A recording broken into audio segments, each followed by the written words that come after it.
All right, go ahead and say something, Daniel. I would advise stilts for the quagmires and camels for the snowy hills. Good advice. So Daniel, how did you get into astrology? I was in college at that most remarkable time in the late 60s when I was studying philosophy, was part of a cultural revolution, and I met a woman in 1969 who was an astrologer, and she trained me. I said I wanted to be her apprentice, and so she taught me some of the techniques that are now a part of shamanic astrology. So I've been a practicing astrologer since 1970. I learned it during that remarkable time when people like Daniel Giamario were inspiring a generation of young astrologers, considered to be that time of the most recent astrological renaissance. So I was really fortunate to be involved with it at that particular point. And during those years, I was in the humanistic astrology movement. It didn't become shamanic until later. And that's what we're getting to next. What is your special focus in astrology? Well, it all comes from 1979 when I went on my first vision quest. I went up on Mount Shasta, and up to that particular time, up until that time, I was more involved in an Eastern approach, philosophically and metaphysically and spiritually. Didn't really base it on the land or the sky. I was more of your left brain, more technical or more abstract astrologer. And then I had this experience on the land where I directly connected to the land and the sky, and I realized that in both vision questing and in astronomy and in astrology, there were missing ingredients. And so I took a piece that I had learned as a little boy, which was the night sky, and decided that so that I would never forget it again, I would teach the night sky.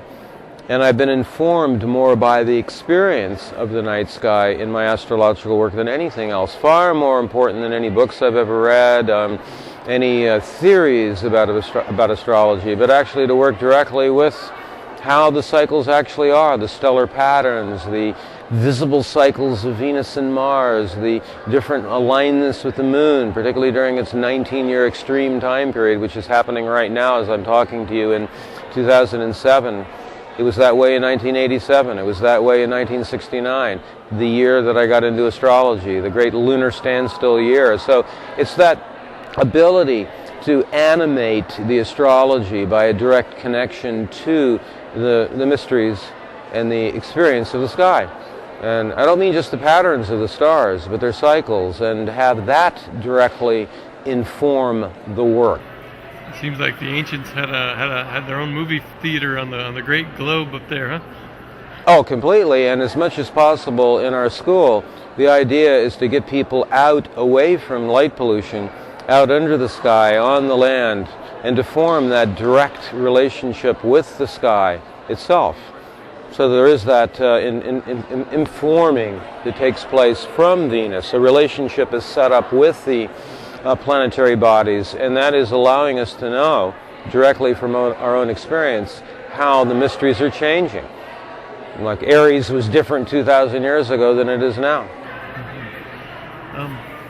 Can you talk about the precession of the equinoxes, and do you work with that in terms of the ages? Back in the late 1980s, I was one of two astrologers that first published on what is now known as the galactic alignment.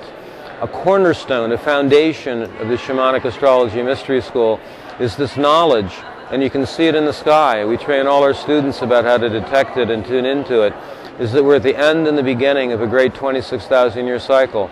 The greater calendrics that are visible on the sky, the intersection point between the Milky Way and the solar system, the way in which the solstices and equinoxes move over time inform the whole work, that this is not a traditional time. We are, and the phrase we like to use in our school is the turning of the ages, not just new age like Pisces into Aquarius, but the great turn of the wheel. There are 4 turns that happen every 6,500 years, and the great turn happens every 13,000 years. And now, with the galactic alignment, with the winter solstice sun, right at the gateway, right at the cross point between the plane of the galaxy and the plane of the solar system, with the solstice sun right there. This is it. This is the turning point in the birthing into a new sun, a new world. And how does that relate to is that related to the Mayan calendar thing, the 2012?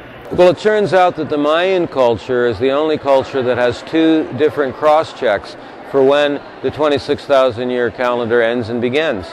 And they do it with the Pleiades, and they do it with the sun rising at the place in the Milky Way that's seen as a birth canal.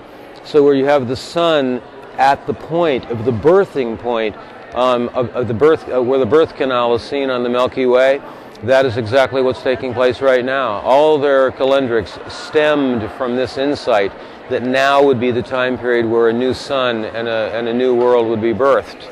And all these clues are right there before us on the night sky.